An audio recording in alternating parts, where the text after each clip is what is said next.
Bonjour, je suis le Major Guy Lebrun, ravi de vous retrouver dans ce tuto qui se déroulera cette fois-ci en deux parties car nous allons voir aujourd'hui la génératrice 27 kVA.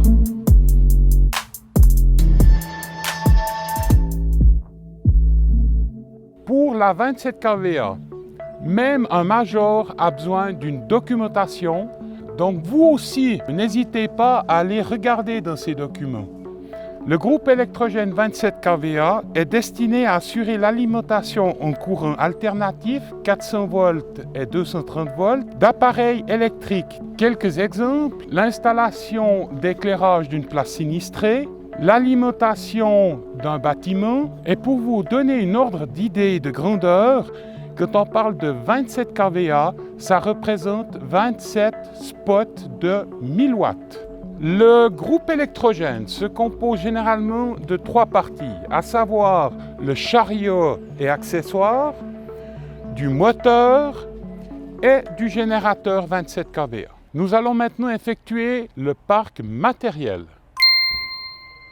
Voilà, le parc matériel étant effectué, nous allons pouvoir détailler tout ce matériel. Première prescription de sécurité, ne jamais utiliser la génératrice sur le chariot, toujours la mettre à terre. Le coffret électrique est composé d'un affichage multifonctionnel, de deux prises T15 13 A, deux prises européennes de 16 A et d'une prise européenne de 32 A. Et ici, le bouton de contrôle d'isolation. À l'intérieur se trouvent les fusibles et sur le côté, le bouton on-off.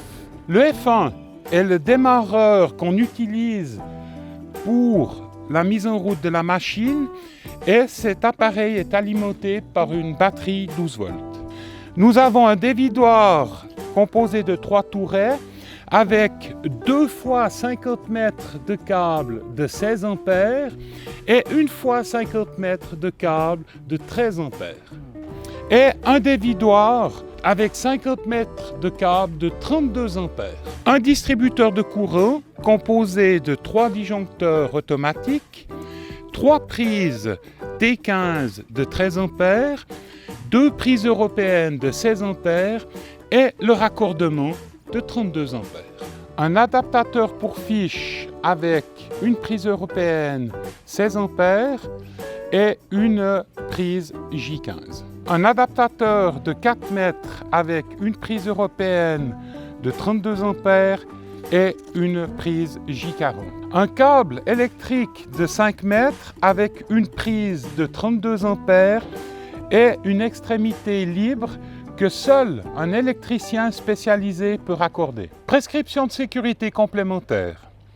Il est interdit d'utiliser des groupes électrogènes dont le contrôle de sécurité électrique a été effectué il y a plus de 12 mois. De faire passer des câbles électriques au-dessus ou à proximité des parties du groupe électrogène pouvant atteindre de hautes températures. De placer la lance d'aspiration, le tuyau d'alimentation carburant et le jerrycan près du pot d'échappement pendant l'alimentation à partir d'un jerrycan. De faire fonctionner le premier récepteur à moins de 5 mètres du groupe électrogène. Voilà pour cette première partie théorique. Je vous retrouverai dans la deuxième partie où nous verrons ensemble la pratique. Bye!